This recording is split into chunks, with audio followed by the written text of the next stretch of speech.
My name is Kathy McCarthy. I'm Director of Nuclear Science and Engineering, and my organization is responsible for research in the area of advanced nuclear energy and also for the fuel cycle work that supports nuclear energy. And in that capacity, what we're doing is looking to the future. Where do we need to go with energy production?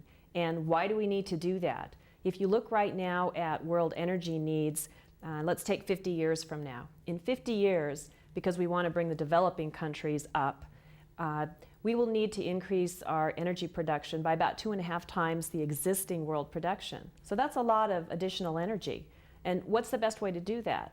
Well, nuclear is a wonderful way to do that when you're looking at increasing energy by a significant amount, because nuclear is sustainable, so it can provide energy for many generations beyond now. It's economic, and it's extremely safe. Right now in the United States, 20% of our electricity is generated by nuclear, and worldwide that number is closer to 30%. But it's a big part of our current energy production, and from an environmental point of view, it makes sense to expand energy using nuclear because nuclear energy is environmentally friendly. So we're looking at the next generation of nuclear power plants. Our existing power plants we typically refer to as Generation 2, the ones that are built in the United States. In some other countries, especially Asian countries, they're starting to build what we would call Generation 3 reactors, really just the next step in the nuclear energy design. And the reason for that is it's like any other field where you're always trying to improve things. And so each generation, our goals are to make the plants even safer. We want to rely on things like natural systems, gravity, to be able to shut a reactor down in the case of an unexpected event. You always want to improve economics, and you want to make sure that what you're doing is friendly to the environment. So Generation 3 plants are being built abroad, and the United States is focusing on doing work on the next generation, what we call Generation 4 nuclear reactors. And again, what we're doing is trying to make improvements in all of these things to make them simpler. That adds into economics and adds into safety too. You want this system to be as simple as possible. And that way, when you go through the licensing process, it's much easier to prove that this thing should be built, it can be economic, it can run safely. So that's what we're in the process of doing. We're also supporting the Generation 3 work. That's primarily that's primarily the responsibility of industry, if you look at Generation 3, if they're willing to move forward with that. And we do support that to some extent. Our emphasis is really on Generation 4. And then if you look at what we're doing here at the INEEL, soon to be the INL, when we combine with Argonne West, we will become the Idaho National Laboratory. Our role is to really lead this research forward. And what we want to do is help to get things moving. So there's the support to Generation 3, but then the emphasis on Generation 4. And we're looking at building a nuclear plant, the next generation nuclear plant here at the INEEL. And this is to be deployed somewhere in the 2017 to 2020 timeframe. So this is a really exciting time for us because we believe this is really what the industry needs to push things forward. We want to show that the licensing process is simpler than it used to be. Therefore, that makes it a better investment for the utilities because they don't have to wait so long between when they construct to when they actually can operate. And so the idea is this would really jumpstart the industry and move things forward. How much nuclear energy, how many plants do we need to meet the United States' energy needs? Would you predict over the next 100 years? And I'm just making up these dates. You can, whatever you know. Yeah, I don't know actual numbers. If you look at the worldwide need, if you're trying to add 2.5 times the current generating needs, I think worldwide there are actually in the US there are about 103 operating plants. So worldwide, obviously, there's more than that, but you can easily do the math on that particular number if what you're trying to do is increase 2.5 times beyond what we have currently. one of the things that's really important in this is we want to be less dependent on foreign oil and gas. And that's a national security issue as well as an economic issue. And nuclear energy is one of the ways that we can do that. And as soon as you decrease your dependence on foreign oil and foreign gas, that makes for a more secure environment. It makes for a more secure world. In addition, you want to try to lessen the difference between the haves and the have-nots. The United States is certainly in the realm of the haves. And our energy consumption is on the order of 300 to 350 gigajoules per capita. Compare that to the world average, which is 67, and the developing world, which is 20. And what we want to do is bring all those people up, at least to around 100 for the world average. And again, from an environmental point of view, you want to do that with something that doesn't add to the greenhouse gas problem. And you want to do that with a kind of energy that's sustainable for our children and our children's children and beyond. So nuclear energy is really the energy source that can provide that to, in a widespread sense, in the larger picture.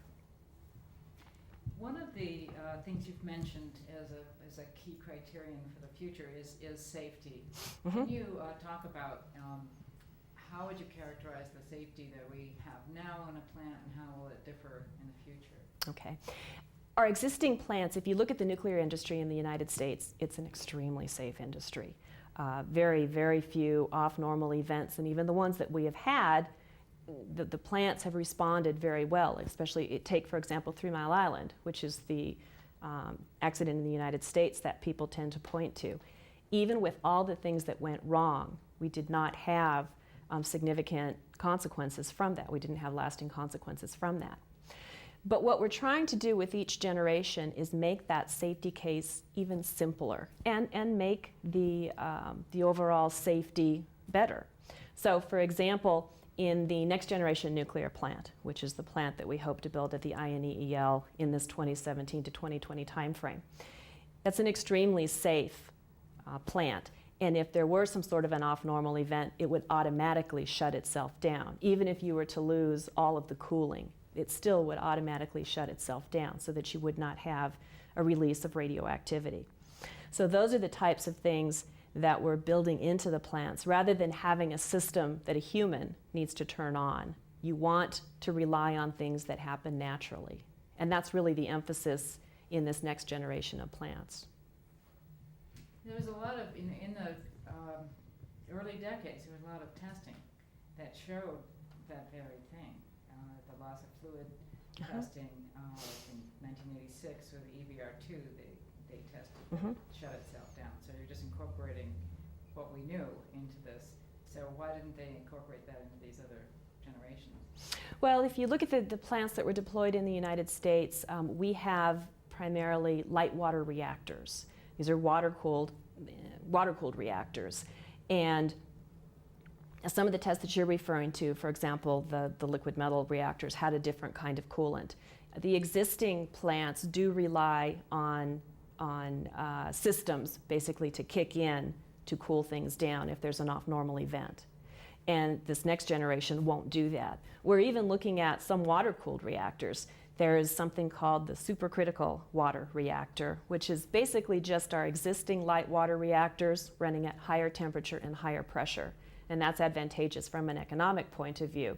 But even those reactors now are being designed with these built-in systems so they automatically shut down if there were some sort of an off-normal event. So we don't have to rely on some system working or on human intervention. Larry Uberando yesterday talked about the early years of commercial development of reactors, and that there were lots of varieties. It was like going to a car shop and you could buy a 4-door or a 2-door or a convertible or whatever. There's so much variety, but that caused problems in operations so every plant's different. Right. What are we doing in the future about that? One of the things that we're doing is really trying to focus on a few designs. And so the idea being you have a design that's approved by the NRC, you get all the approvals in place, so that design is basically approved should a utility want to build it, rather than having several different types. anytime you have a lot of different types of a particular, it doesn't even have to be a reactor, but a particular item, it costs more to manage those because everything is a little bit different. So we're focusing on basically what's called a thermal design and a fast design. And the thermal versus fast has to do with the speed of the neutrons. And what's important there is what you build your reactor out of has an influence on the neutrons and how quickly they move through the material. And we're looking primarily at what are called thermal reactors. They have the slower neutrons for energy production, also for hydrogen production, not only electricity but also hydrogen. And then we're also looking at selecting around the year 2010 a particular fast reactor design to focus on. And the main purpose of the fast reactors is in transmutation of waste. So basically recycling fuel. And all of that is aimed at using a repository such as Yucca Mountain to the best advantage possible. You want to use that space in there as efficiently as you can. So we really are focusing on a thermal design and on a fast design, and it's for the very reason that you had brought up. I mean, from an economics point of view, from a licensing point of view, it's simpler if everybody's focusing on the same types of designs. So if I follow this, the fast design, which is really a breeder reactor. Not necessarily. Not necessarily. No, that has to do with you can have fuel. You can design your fuel to give you either a breeder reactor, which is where you're producing more fuel than you're using, or you can bring that conversion ratio, as it's called, down to around 1, which means basically, you're equal, you're not producing additional. And with certain fuel, you can even have it below 1, and then you're consuming rather than breeding. So the fast reactors don't have to be breeder reactors, although in the United States, the fast reactor program in the past has focused on breeder reactors, and EBR2, for example, was a breeder reactor and a breeder reactor program. I guess I'm just not clear then, what's the connection between these fast reactors and Yucca Mountain? Okay, Yucca Mountain, we're hoping to get licensed. Yucca Mountain is very important for the nuclear industry because to move forward, we really do need to show that we can handle waste. From a technical point of view, I believe we've certainly done that. From a political point of view, I think we're not quite there. But you have a certain amount of space in Yucca Mountain, and you don't want to have to build a second Yucca Mountain. And so if we look at the waste that we're producing with current reactors, Yucca Mountain can handle that. If we're going to have a significant increase in nuclear generation, we need to look at how can we minimize the waste that's going into Yucca Mountain. And there are a couple ways to do that. We can do reprocessing, separation, making new fuel, running it through our existing reactors, through our light water reactors. But that doesn't give you an efficient, what's called a burn, on some of the actinides, some of the material that you want to reduce. When you take spent fuel that's come out of a reactor, it has undergone transmutation. And in some cases, you've got material that produces a significant amount of heat, and there's also material that produces a significant amount of radiotoxicity. And so what you want to do is minimize that. With less heat and less radiotoxicity, you can put more into Yucca Mountain because what the limits on Yucca Mountain are based on the heat and the radiotoxicity. In a light water reactor, to some extent, you can do some of that recycling, but if you really want to get rid of the bad actors efficiently, you want to have these faster neutrons, because the faster neutrons will transmute the material to things with that are less radiotoxic and have a lower heat, are giving off lower heat. So that's where the fast reactors come in. They can absolutely produce energy also. They don't have to be used only for this waste issue. But that's an area that they can provide that a thermal reactor isn't as efficient with. Does that make more sense? Yeah, that's very good. So who's going to make these decisions, and what role will the public have, if any, in looking at weighing these different options? Well, if you look at what we're doing right now, the next generation nuclear plant is it's a really important focus for Generation 4 and for this thermal reactor. There'll be, I'm sure, a lot of public interest in it. And it's really our job as people working in the nuclear industry to go out and educate the public. And if you look at how things were handled the first time around, we didn't do a very good job at that. I mean, it made sense to us, and we just thought it should make sense to everybody else. But we have a very big effort at the INEEL now to give presentations to the community. Many of us talk with various Chamber of Commerce. We go to universities and talk there, try to give presentations at meetings that aren't traditionally attended by nuclear engineers, alternative energy, for example. We're trying to get the word out. That's one thing that we're doing. And with respect to some of this down select, around the year 2010, the U.S. wants to down select from the fast reactor designs that are being looked at right now to one in particular that they will concentrate on then and concentrate the research on to move forward. To what extent are you looking to other countries' models, such as the Pebble Bed experiments in South Africa? Mm-hmm. Very much. Everything that's done now, particularly in the technical world, is international. And so in Generation 4 research is really no different. There's the Generation 4 International Forum, and that's made up of several countries that are all working together on this research. Now, each country has their own particular take on things and their own research that they're doing, but we typically share the results, and we have many collaborations going with other countries. And you had mentioned the South African project. We've had a lot of discussions with them. The fuel that they're using is very similar to the fuel that would be used in the next generation nuclear plant, this gas-cooled reactor that we want to build here.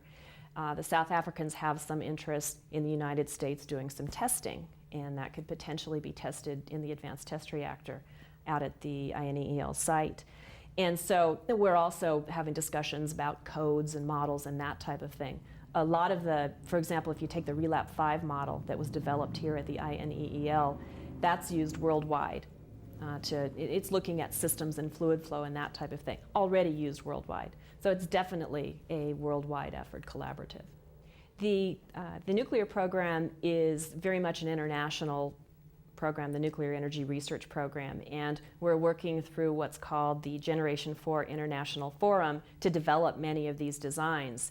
And one example is the South Africans, who are actually not part of the Generation 4 International Forum, but they are right now building or have plans to build a gas-cooled reactor, what's called a Pebble Bed Reactor, where the fuel, which is in compacts about the size of a billiard ball, actually moves through the core. We have been in communication with them quite a bit because that particular fuel is very similar to the fuel that we would use in the next generation nuclear plant at the INEEL. And they have some interest in us doing tests in our advanced test reactor with that fuel. And we've also had some discussions with them on codes that we've developed that could be applied to that. And that's one example of how we collaborate internationally.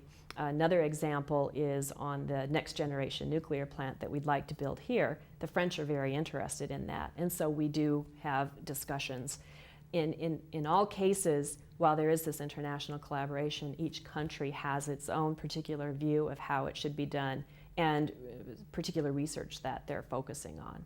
But like most technical things nowadays, the nuclear energy research is to a large extent international and collaborative.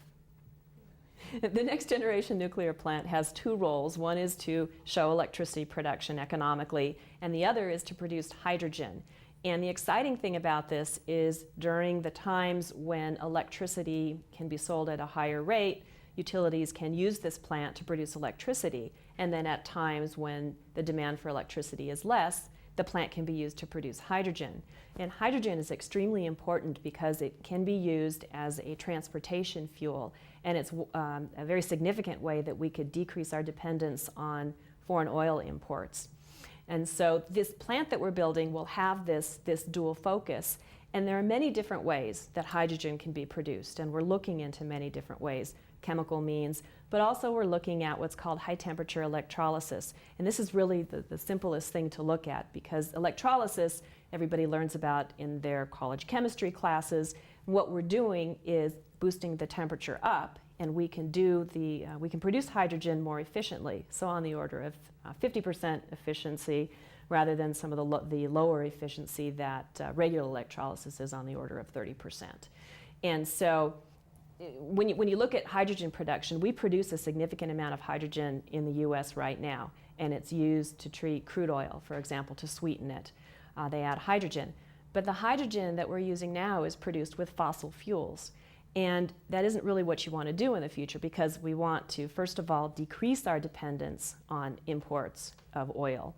And we also want to do it with a process that doesn't produce greenhouse gases. And with nuclear, we can do that. We can produce this hydrogen without producing any greenhouse gases.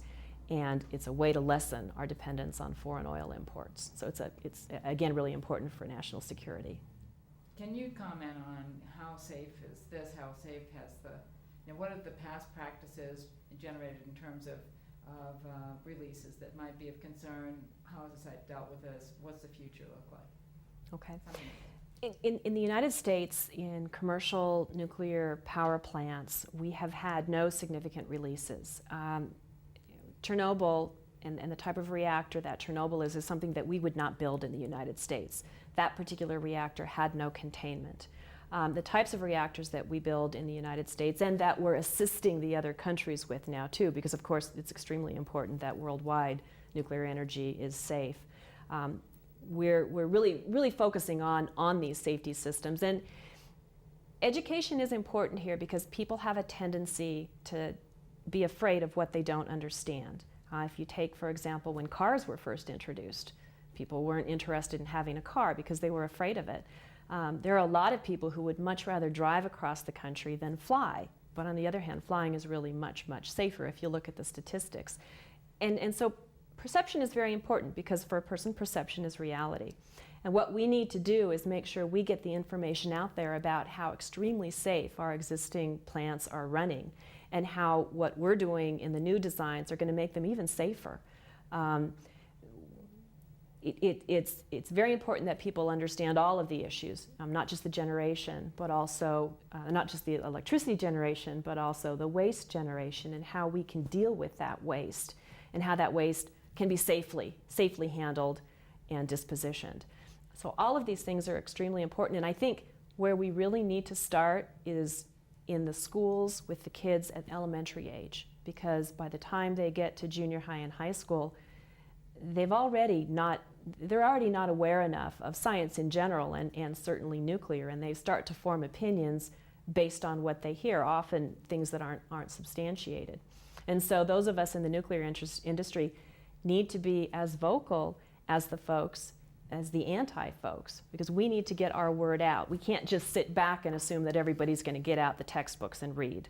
We've got to go out and educate people and help them to understand. I mean, I'm a mother, and I have 2 children, and we live here in Idaho Falls, and I am absolutely comfortable with building a reactor out there, and I'm absolutely comfortable with what's been done out there in the past. And I look at it that for my children, this is extremely important. This is really their future that we're talking about. And what I want to do is help to leave them with a world that's safer, and with a world that they can do what they need to do and go off in the future and accomplish things. I don't want to leave them with a legacy that they need to later take care of. And nuclear energy is really what is going to help provide for all the future generations. Great. That's motherhood. Motherhood and apple pie. You're probably also a nuclear engineer. Yes. Yeah. I don't know which is more compelling. Yeah. That was good. Very good. So, have you lived in Idaho Falls all your life, or are you someone who's come in for this project? I've lived here since 1991. I was actually involved in fusion energy research originally, and that's what I came here to do after graduate school. And then got involved in management, and now I'm overseeing both fission energy work and fusion energy work. So I came up here following the fusion program and ended up being here at a really exciting time for the site. I mean, it's absolutely wonderful. And to put things into perspective, I graduated from high school, and now you can calculate my age. I graduated from high school in 1979, which is the same year that the 3 Mile Island accident happened. But I had a high school professor who was very interested in nuclear power, and he used to talk about it, and I liked math, so I thought, well, I'll do engineering. Nuclear engineering sounds interesting. So I went into that as a freshman in college and just became fascinated with it. And I started out doing it because it was challenging and I thought that it would be interesting, but I really stuck with it because I think it's the right thing. I really think it's the right thing for the world. And even through all the things that have happened, I was trying to arrange my PhD exams sitting in a professor's office at UCLA when he got a phone call about Chernobyl, and he looked at me and said, "Do you speak Russian?" And I said, "No." And he said, "Well, then I don't have time right now." He chased me out. So all those things were happening while I was in the course of my studies, but I stuck with it because I really feel like it's the right thing. When you go out and you do these public presentations, if you had to, pick like 3 key points that you're trying to leave people with, what are you trying to leave those groups with when you go out there? If I tried to think of what would be the 3 main things that I'd want an audience to be left with after I go and talk to them. One is that nuclear power is absolutely safe. The second one is that from an environmental point of view, nuclear power is absolutely what we need to reduce greenhouse gases and avoid potential global warming. And the third thing that I would want to leave everybody with is that from a national security point of view, our energy security is extremely important. We want to reduce our reliance on foreign gas and oil imports, and nuclear is the way to do that. I mean, it can help us both with electricity production, and it also can provide hydrogen, which can help us to reduce our reliance on oil for transportation fuels. So those are really the 3 main messages. And now you're speaking to the 4th grade class, and Cindy is your 4th grader. Can you explain to her in terms that they would understand, how does nuclear energy work? How does that reactor make power? The way that nuclear energy works is you have a material, the fuel, and uranium, for example, is the primary fuel that we use in existing reactors in the United States. And that is what's called a very heavy element. So it has a lot of neutrons and electrons. What you want to do is you absorb a neutron in that, and that makes it break into smaller pieces. And if you were to add up all the mass that you end up with, if you weigh everything, you'd find out that the weight is less than what you started out with. Well, that weight has been converted to energy, and it's like Einstein's E equals mc squared. The mass has been converted into energy, and that's how nuclear power works. That's like about as simple as you can do it. Pretend that I'm your nephew when he was in the 10th grade. Explain, because this is confusing to everybody, because the history of atomic power was started with the bomb, and it was just the 2 kind of collide in people's minds or coincide. So if you can explain how the 2 are different and why reactors should not be thought as so dangerous as about to explode any moment. Okay. The way that nuclear energy works and how that's different from a nuclear weapon is nuclear energy is produced in a controlled manner. So you're releasing heat, but you have mechanisms built in. So for example, when that fuel starts to heat up, you start producing fewer neutrons, and therefore you're causing fewer of the reactions and producing less energy. In a nuclear weapon, you have energy being produced in a very, very quick manner. And so a nuclear power plant has all of these controls in place so that you can't have a runaway reaction. You can't have the reaction continuing, this chain reaction that just builds on itself, because you have all these mechanisms that are built in so that it'll shut itself down. Okay, from a public relations point of view and really a public perception point of view, what people have been exposed to more is the atomic weapons that were dropped to end World War II. And so people linked that then with nuclear energy, which came later, which is built on the same principles, although there are very, very significant differences between the 2. When the bombs were dropped at the end of World War II, or ending World War II, that was something that the public all knew about. Everybody was very aware of it. And then we put our energy into producing nuclear power. But what we didn't do was advertise that. We didn't put the word out. And so the perception that people had in their mind tended to be much more linked towards the nuclear weapons that they understood about. And typically people fill a vacuum with misinformation. And so if there isn't information out there, this is how rumors get started. So we had the 3 Mile Island accident, for example, and we didn't do a very good job of getting the word out that this did not have significant adverse consequences. What did get out was the information about this terrible thing that was happening there. And scientists, frankly, don't like to get out in the spotlight. They don't want to be out there talking to the public. They want to be there working on their computers or doing their experiments. And so we didn't provide enough information so that people could understand what actually happened. We're doing everything that we can think of to change that perception and to change that. The nuclear engineers and a lot of the people that we hire at the INEEL, we also give them training so that they can go out and talk to the public, and we encourage that. One of the things that we do is we try to watch the editorials in the major newspapers, and when there's something that comes up that's anti-nuclear, a lot of times we'll try to correct the misinformation, if there's misinformation there. We also try to be more proactive and get good press on nuclear, get newspapers and reporters interested in the good things that we're doing in nuclear so that that information gets out, not just in reaction to somebody saying something against nuclear energy, but really just getting out there so that people start to get used to it, start to get more accustomed to it, become familiar with it. That's good. You know, before I got involved in this, I could have told you that Idaho had a hand in any kind of atomic energy. Yeah. And from the people we've talked to, people even on the other side of the state don't always know what's going on. Mm-hmm.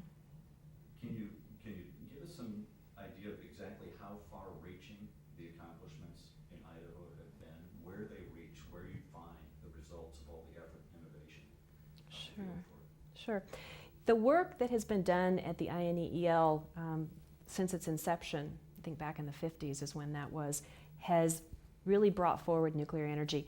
We are responsible for a significant amount of the nuclear safety work that was done to support the deployment in the United States. But not only is it used in the United States, it's used internationally. We've developed codes that are used in Europe and in Asia and other countries to help design and to predict and to support the licensing case for reactors. So the work that's been done here has really been far-reaching. And the INEEL, which was called, I think, the Reactor Testing Station when it first was cited, was originally put there, originally cited to provide this, to help bring nuclear energy forward. That was really our role. And we've been extremely instrumental in that. And if you look at energy development, it's the INEEL that played the major role in that, just as some of the Albuquerque labs have played the major role in weapons development. So it's a similar kind of thing. But from a nuclear energy point of view, the INEEL is really the leader, has been the leader. And so now, when we're getting ready we're moving things forward again, it's kind of like getting back to our roots to a large extent. And what we're running into is you've got the folks who are involved in those early programs who are retiring, and they're taking, or have already retired, and they're taking with them a body of knowledge that really hasn't been transferred to the newer people that have been coming in, because we haven't had programs that we could use their knowledge on and transfer that knowledge. Well, that's changing. Now we're getting those programs in, we're starting to do that work again, so we're bringing back some of those folks who are still around and involving them in that work and having them mentor some of these younger people. So we're at a point where we've already lost a lot of knowledge, but we haven't lost it all. And so it's extremely important that these programs move forward now so that we can take advantage of that before they're not around anymore to do that. So, like with anything else, it's really important that we don't forget the history here, and what we did in the past is important even in what we're doing now and in how we're designing these new reactors. So when you look at a lot of the experiments that we're planning now and that we're carrying out to support this new research, it's taking advantage of what we've done in the past, and we're certainly not starting over. And the work that was done back then is just as valid now as it was then. So in addition to talking with folks who have been involved in that, we're also making sure that we've got all the reports and things, the documents that have the information that was so important in developing nuclear energy, because it still has bearing in what we do today.